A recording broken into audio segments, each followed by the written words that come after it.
High আমার বন্ধুরা, প্রিয় বন্ধুরা, তো চলে এলাম আবার আজকে রান্নাঘরে রোজকার মতো। তো ওখানে আমার ভাত বসে গেছে।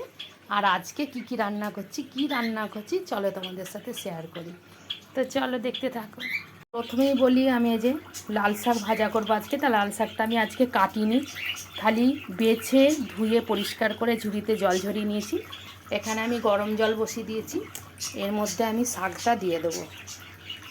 তো শাকটাকে আমি অল্প বয়েল করে নেব। তো শাকটা বয়েল হয়ে যায়, আমি ঢেলে নিয়েছি। তো শাকটা ভাজা করার জন্য কী থাকছে দেখো, থাকছে বড়ি, আর থাকছে নারকেল আর কড়াইশুঁটি, আর শুকনো লঙ্কা, 5 ফোড়নে দেবো, আর নুন মিষ্টি হলুদ গুঁড়ো এগুলো তো দেবই।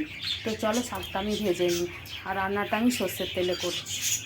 তো বড়ি ভেজে আমি তুলে নিলাম, আর শুকনো লঙ্কা 5 ফোড়ন আমি কড়াই দিয়ে দিয়েছি। এবার দিয়ে দিচ্ছি রসুন আর পেঁয়াজ কুচানো,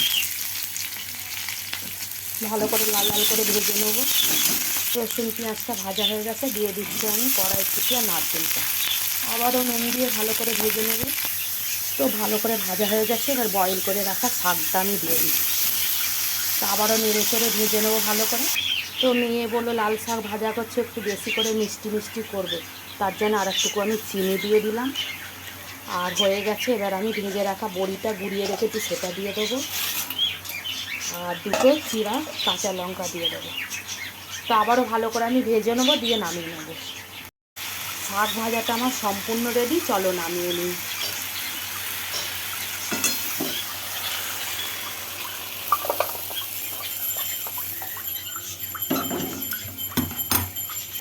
তো এই যে বন্ধুরা, শাক ভাজাটা আমার হয়ে গেল, আর নামিয়েও নিলাম।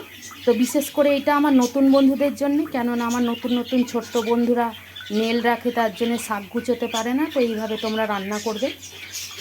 আরও একটা কথা, যারা ফেসবুক থেকে দেখছো তারা প্লিজ লাইক শেয়ার কমেন্ট করো, আর যারা আমার ইউটিউব থেকে দেখছো তারা আমাকে সাবস্ক্রাইব করে দিও, যাতে নতুন বন্ধুরা দেখতে পায়।